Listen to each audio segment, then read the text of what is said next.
Ryan Reynolds here for, I guess, my 100th Mint commercial.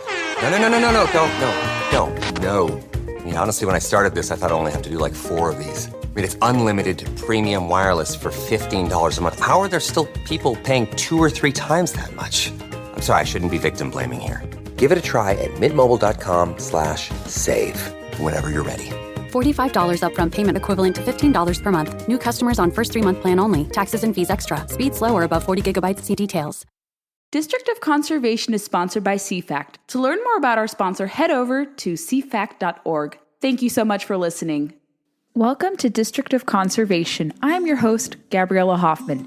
This podcast offers a sober examination into all things hunting, fishing, shooting sports, energy, environment, and the public policy surrounding it. And this podcast also specializes in original interviews that you won't hear elsewhere. Here's what I have for you today. Happy March 27th, the last Monday in March. This month is flying by so quickly, it's hard to keep track of things.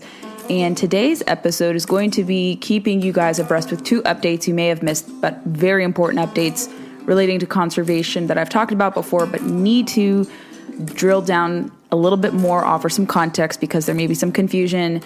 People haven't really been questioning the first topic. We're going to talk about national monuments. So it's my favorite thing to talk about. It's so complex, but it deserves the scrutiny, these different executive actions that are coming down, and kind of nuance is needed more there. Then we're going to talk about WOTUS and a federal court judge handing down an injunction for WOTUS to not proceed in 2 states, in Texas and Idaho, yet going into effect in 16 other states, actually going nationwide, of course, but not being applied to 16 other states that challenged it. However, before we discuss these in detail here on the podcast today, I want to put on your radar my appearance on Fox and Friends First. It's my official Fox News channel debut. I haven't been on the channel before. I've had my reporting cited there earlier this year, and I've periodically had my tweets and some musings mentioned on Fox occasionally across the years, but it's my first actual TV hit, and it's related to conservation in a sense, and energy, and the push for renewables, and if it's truly sustainable as it applies to kind of a global perspective, most concentratedly in Africa. I talked about the vice president's visit there, so there should be a clip in the show notes for you guys to check out. Let me know how you think I did. Hopefully you'll be nice and I didn't do too terribly. It's early morning and you get a little nervous when you do your first major TV hit like this, so a little bit of the jitters, but I hope you like what I have to say. Now let's move on to these 2 topics that are very pressing but needing to have some analysis to them. Thank you for listening. Last week, President Biden, during a conservation summit in conjunction with the Department of Interior, announced the creation of 2 new national monuments, which probably total a little under cumulatively 1 million acres. The first one in Nevada is over 500,000 acres, and the El Paso one is about 7,000 acres, and the National Marine Sanctuary is over 770,000. Exploration of a National Marine Sanctuary as well. Those also fit into the national monument debate. I'm going to first break down what the 2 proposed monuments are, what monuments are supposed to be. We'll talk about the antiquities component, reforms that are needed, my kind of problem with using the Antiquities Act in this manner, using it just to, on a whim, declare something a national monument. Was there consultation? Are these truly antiquities?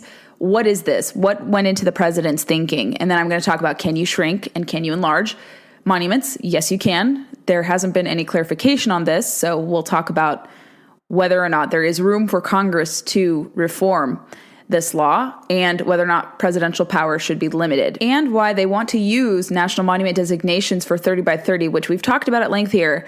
Sounds really great on paper, but 30 by 30 is very preservationist. It's not very conservationist minded.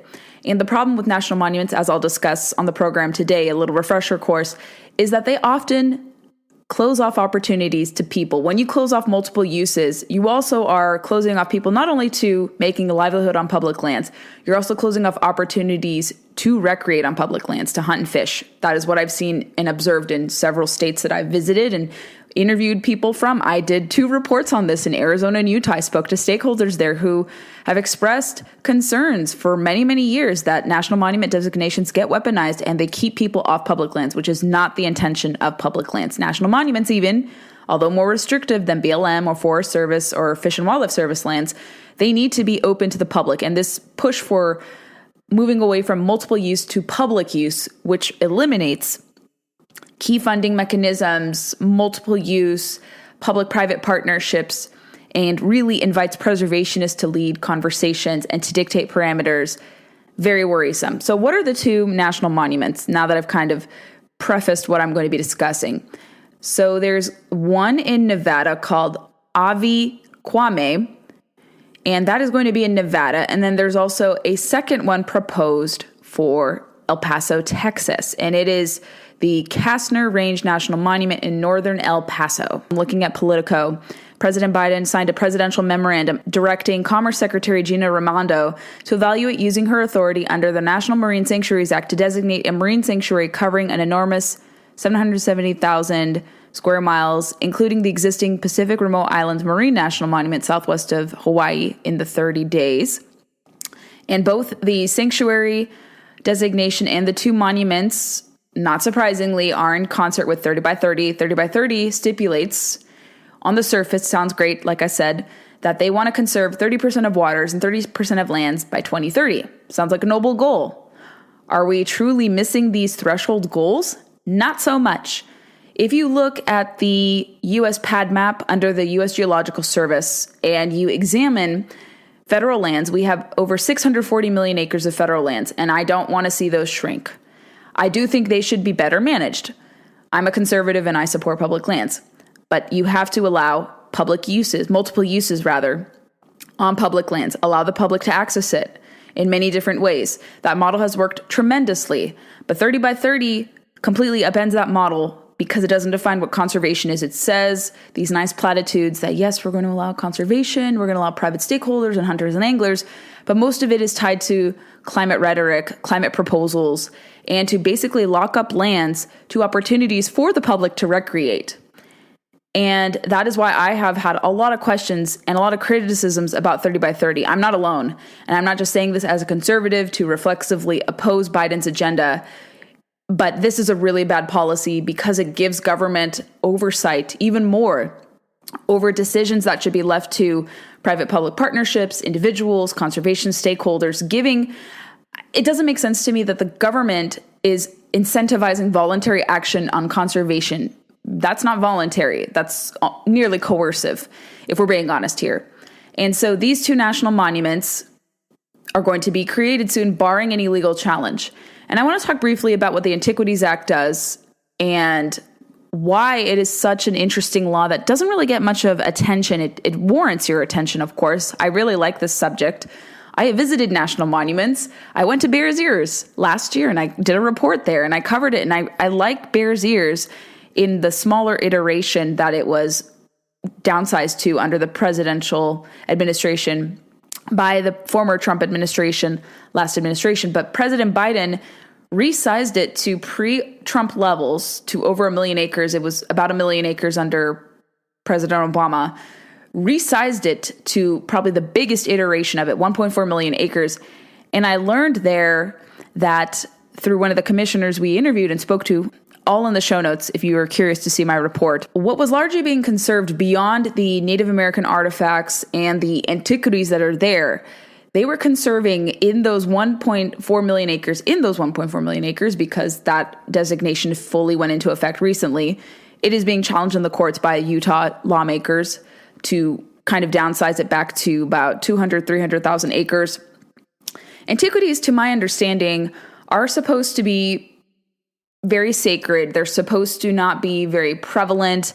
You can't really include flora and fauna that is not endangered in that categorization, especially flora, plants and trees and things like that. And what I learned there in Utah when I visited Bears Ears was that this national monument designation protects things that are not antiquities. And so when everything becomes an antiquity, nothing is an antiquity. And that really dilutes the intention of the law. I want to read for you what the Antiquities Act of 1906 actually stipulates. And here is what it does.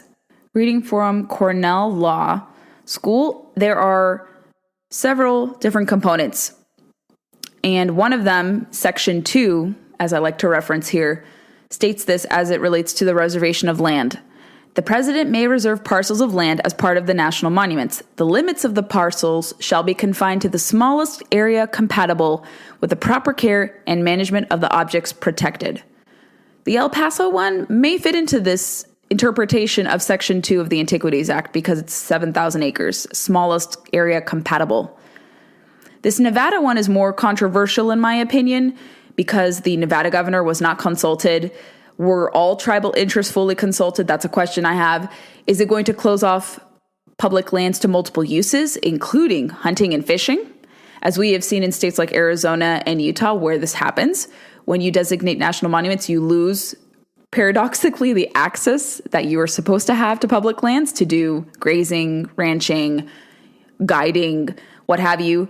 So I read for you what that is. The Bears Ears designation, the 1.4 million acres, is not the smallest area compatible. Not everything under that designation is an antiquity. I have questions about these two new ones too, especially the Nevada one. How much of that is actually antiquities? Those are worth protecting. Native artifacts, different rare structures, perhaps endangered species that fall into it. But like I said, if everything is an antiquity, nothing's an antiquity. And this is the question. Section 2 has long been debated whether or not presidential authority can be limited in this instance.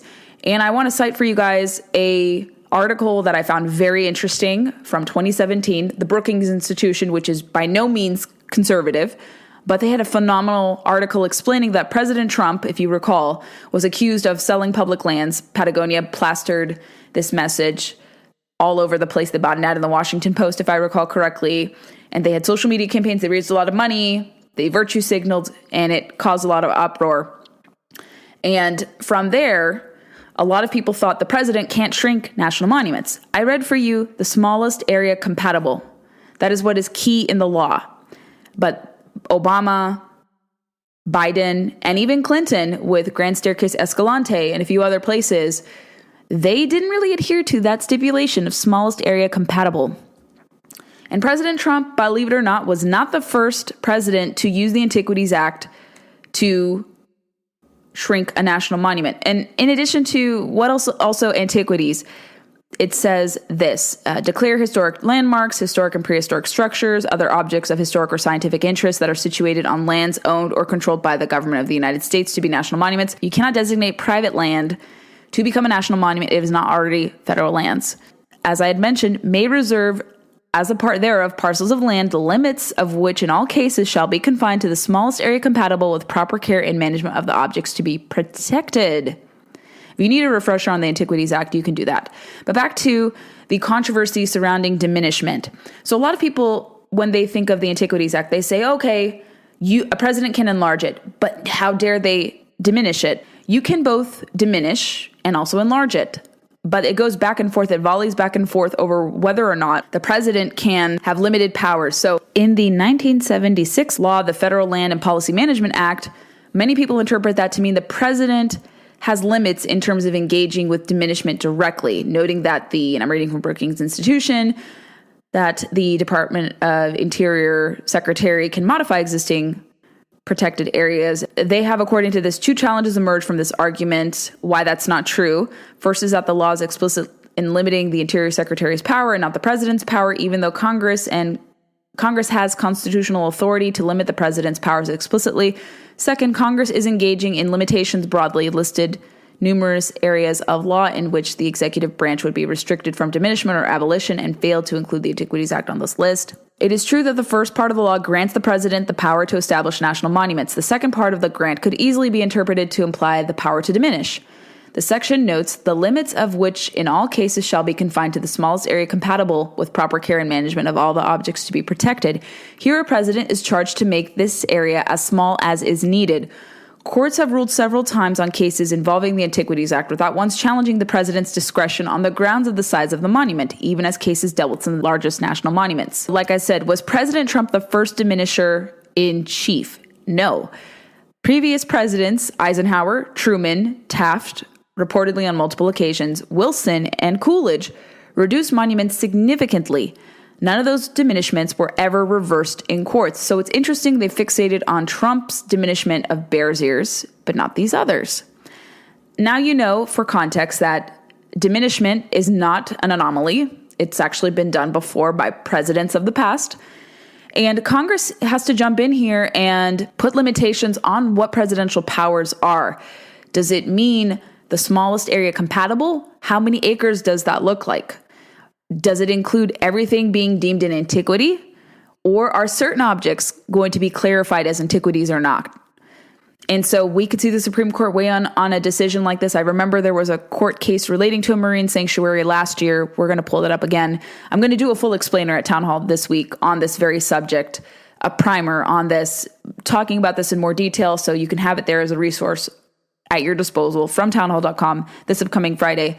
But many questions to be had. I see the Nevada one going to be challenged for sure because of the scale of it. Like I said, I believe it's at least 200,000 acres. Is everything there in antiquity? Are the public going to lose access to hunting, fishing, grazing, other opportunities afforded by multiple use? And the 30 by 30 law, which has slipped under the radar, is a very pervasive policy. The UN has codified it into their kind of framework at the most recent Biodiversity Summit, and it's much like the Paris Accords, if you're familiar. They stipulate that wealthy nations like the United States are going to have to help poorer countries pull the legwork, follow through with their commitments. We're going to have to contribute $30 billion annually by 2030 to help other countries meet their biodiversity goals. And I don't like that. That doesn't sit well with me, especially countries that are terrible on the environment, don't have any conservation standards in place, and just don't have any respect for the environment. So why are we bailing them out? Why can't they meet their biodiversity thresholds on the outset? And again, my concern also stands with, why is the government encouraging voluntary action? It's coercive when you do that. It's not voluntary whatsoever. So conservationists, you need to read up on these. You need to go beyond the headlines. Don't take everything at face value. Study the different resources available. These are not even conservative resources available to you, stating that national monuments can be controversial and they can limit opportunities for sportsmen and women. Go to my Desiree article on that, also in the show notes. But that's kind of a quick wraparound. Back to this news item. Everything you need to know about monuments, going to cover on Town Hall this Friday, so you have more of an explainer. A topic that won't take as much time, but there's a lot of context for monuments. We're going to talk about WOTUS, the Waters of the United States rule, and a very interesting development happened. 18 states have been suing the Biden administration to counter the implementation of the revised, or rather renewed, Waters of the United States rule that really has a broad definition of what a navigable water is. That could mean a puddle, a pond, even a little like trickle could be subject to regulation under the Clean Water Act by way of the environmental protection as a navigable water. That is complicated private property rights. It is really kind of messed up conservation relationships out west. This law is very controversial with a broad application. And 2 states, Texas and Idaho, were able to stop the law, or rather the revised rule, from going into effect over whether or not something is more broadly defined as a navigable water. So the 16 other states that were suing did not have this same luxury afforded to them. So throughout the country, 48 states will have the new WOTUS rules implemented. These 2 aforementioned states will not. So let's talk about what this update means. I'm reading from Bloomberg. This is from March 20th, and the headline reads, Judge halts Biden administration waters rule in Texas and Idaho. A federal court in Texas issued a preliminary injunction against the Biden administration's WOTUS rules. I believe it was just I think the 19th. The injunction applies to only Texas and Idaho. The 2023 WOTUS rule takes effect Monday in the rest of the country and determines which waters and wetlands receive federal protection under the Clean Water Act. U.S. District Court Judge Jeffrey Vincent Brown wrote that Texas and Idaho in Texas versus EPA are likely to successfully challenge the rules imposition of Clean Water Act jurisdiction over all interstate waters regardless of navigability. Since the EPA and Army Corps of Engineers finalized the new rule, which codifies a pre-2015 definition of WOTUS with some tweaks, at least 26 states as well as agriculture and industry groups have joined at least 5 lawsuits seeking to vacate the rule. These agencies' interpretation of the Clean Water Act to include interstate waters without any limiting principle raises serious federalism questions, the judge wrote. The rule is likely to irreparably harm Texas and Idaho for intruding on their sovereignty and imposing unrecoverable compliance costs, the judge added. Brown said he limited the rule to just the 2 plaintiff states in the case because states that haven't challenged the rule have the right to embrace it if they choose, and other courts should have the opportunity to consider the rule in separate litigation. Over at IWF, I talked about this revised rule, this return to pre-2015 WOTUS rules going into effect, what that means. And at IWF, I focus on this very prominently, very often. And I explain what a navigable water is and what the implications are from this rule. And I hope you guys find it interesting, a quick explainer, because if you're not a lawyer, it's very, very confusing. And I call this new, or rather revision or reversion back to the 2015 WOTUS rules. It muddies the definition of a navigable water. And they claim with this new rule that the agency, and rather the Clean Water Act, will adhere to a, quote, durable definition of WOTUS to reduce uncertainty from changing regulatory definitions, protect people's health, and support economic opportunity. And Michael Regan, the EPA administrator, said when Congress passed the Clean Water Act 50 years ago, it recognized that protecting our waters is essential to ensuring healthy communities and a thriving economy. Following extensive stakeholder engagement, not so much, and building on what we've learned from previous rules, EPA is working to deliver a durable definition of WOTUS that safeguards our nation's water, strengthens economic opportunity, and protects people's health while providing greater certainty for farmers, ranchers, and landowners. Those 3 stakeholders are the ones who are largely opposed to any revision to what a navigable water is, or a broad definition of a navigable water. But in turn, believe it or not, through the House, Joint House Resolution was passed to revoke it. It won't get the same support in the Senate, unfortunately, so that's where these court challenges have to come into effect. And this broadened definition of jurisdictional waters or navigable waters is complicated because it can invite abuse from regulators at EPA to lead to more intrusion on private property rights that were previously seen. For example, under the Obama administration, a case that I have highlighted before when talking about WOTUS is against the late Joe Robertson. He was out of Montana. He's a Navy veteran who was sent to jail. He passed away during court proceedings, and he posthumously won against the EPA for discharging pollutants without a permit. The gentleman had spent 18 months in jail, was ordered to pay $130,000 in fines. He was posthumously exonerated after the case was vacated by the Ninth Circuit Court of Appeals, which is a very liberal court. He was sent to jail for digging ponds on his property that were wrongly deemed to be situated near navigable water. Do you see how broad this definition is? And the EPA states clearly on their website that the Clean Water Act establishes the scope of federal jurisdiction under the act, but the law doesn't define what is or isn't a navigable water. That authority ultimately lies within the EPA and the Army Corps of Engineers. And we're going to see perhaps clarification of this law. Maybe we'll see it struck down by more courts. Maybe the High Court, the Supreme Court, is going to take this on. I believe they are with Sackett versus EPA, a decision that is expected to be handed down later this year. We'll probably see a clarification of what a navigable water is. That definition may be more narrowed down, more fine-tuned to state that it's not just broadly something like a puddle, a trickle, or a pond. And like I said, it brings up a lot of private property questions. Can the government have this oversight? Should they have this oversight? And I want to make sure that everyone is aware you're not going to lose wetlands with this. This has nothing to do with encroaching on wetlands, existing wetlands. I think there has to be a balance with navigable waters. I don't want to see wetlands destroyed, but I don't want to see people's private properties indemnified and condemned because someone has a supposed navigable water. This can be decided on a whim. Someone doesn't like you, can report you to the EPA and say, hey, you have a navigable water on your property. This can be done out of retribution. The government is weaponized in many regards, and I worry this reversion back to the 2015 WOTUS rules will invite that. We don't need that. But rest assured, no wetlands are going to be destroyed in the process. You can have a balance. You can't have these water rules supersede private property rights. There has to be some sort of middle ground here, and that's what this rule doesn't accomplish. So we will see more challenges. We'll see the Supreme Court tackle this in Sackett versus EPA, and whether or not their Clean Water Act scope over wetlands is going to be clarified. I would say it even broadens more than wetlands. It's water on private property, whether or not the EPA has a limited authority to designate everything in navigable water. Thanks for listening to today's episode. Make sure you're connected to us on social media, Facebook, Instagram, and Twitter. And also on your preferred player, we recommend Apple Podcasts, where you can leave us reviews if you really like the content.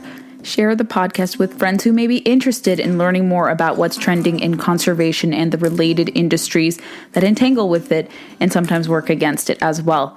Thanks for listening to the show, and stay tuned for the next episode.